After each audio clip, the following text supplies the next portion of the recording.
Hello guys. और exam को बचे हैं सिर्फ 7-8 दिन और मैं तुम्हारे लिए ECPIL का मतलब इकोनॉमिक्स, कमर्शियल और इंटेलेक्चुअल प्रॉपर्टी राइट से रिलेटेड कुछ एनालिसिस लेके आया हूँ। जो चैप्टर तुम्हारे पेपर पॉइंट ऑफ व्यू से बहुत ही ज़्यादा इंपॉर्टेंट रहेंगे, किसको कितना वेटेज देना है, किस तरीके से तुमने उसको पढ़ना है, ये सारी जानकारी मैं आज तुम्हारे लिए लेके आया हूँ। तो अंत तक ये वीडियो देखना क्योंकि बहुत इंपॉर्टेंट रहेगा। कहीं ना कहीं ये एनालिसिस शायद तुमको सेम टू सेम नजर आ जाए पेपर में। तो let's hope for the best and start with the things, है ना। तो देखो यारो, मैंने जो एनालिसिस किया है पिछले पेपर्स को देखते हुए, तो पहली बात तो ये लोगों का कंज्यूमर प्रोटेक्शन एक्ट जो है अपना, उसके ऊपर ज्यादा ध्यान नहीं रहेगा।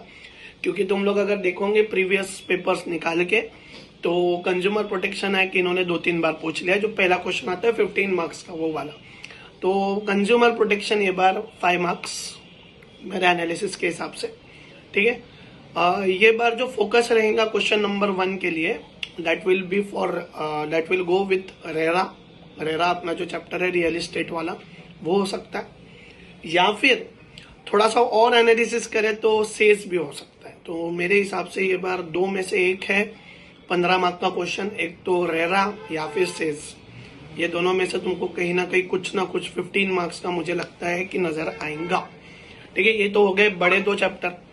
अब अगर बात करें बाकी सब, तो 5 मार्क्स के लिए जो आने वाले हैं, या थोड़ा सा ज्यादा कंटेंट 10 मार्क के लिए कुछ आ सकता है, तो दैट विल बी 10 मार्क के लिए विल बी फेमा, पहला चैप्टर बहुत इंपॉर्टेंट आ सकता है ये बार।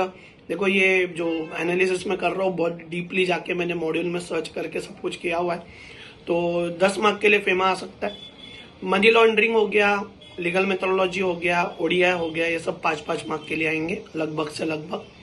साथ में FCRA की बात करूं, FDI की बात करूं, या मैं कंज्यूमर की बात करूं, या FTP की बात करूं, तो ये हमेशा से 5-5 मार्क के लिए आएंगे। मतलब एक क्वेश्चन कंपलसरी 100% आने ही वाला है। इसके साथ कंपटीशन लॉ भी 10 मार्क के लिए आ सकता है। कंपटीशन जो है अपना, इसके ऊपर 10 मार्क्स का क्वेश्चन तुमको नजर आ सकता है पेपर में। तो पार्ट ए से रिलेटेड जानकारी जो तुम्हारा 60 मार्क्स का सिलेबस है, उससे रिलेटेड जानकारी मैंने तुमको दे दी है। मैं एक बार फिर से तुमको पूरा याद दिला दूं। देखिए, रेरा सेज 15 मार्क्स लिख लो बेटा। FCRA, FDI, consumer, FTP, legal methodology, money laundering, ODI, ये सभी 5-5 मार्क के लिए। और बचा कुचा फेमा पहला चैप्टर और कंपटीशन, इसमें से तुमको 10-10 मार्क का नजर आ सकता है, ठीक है।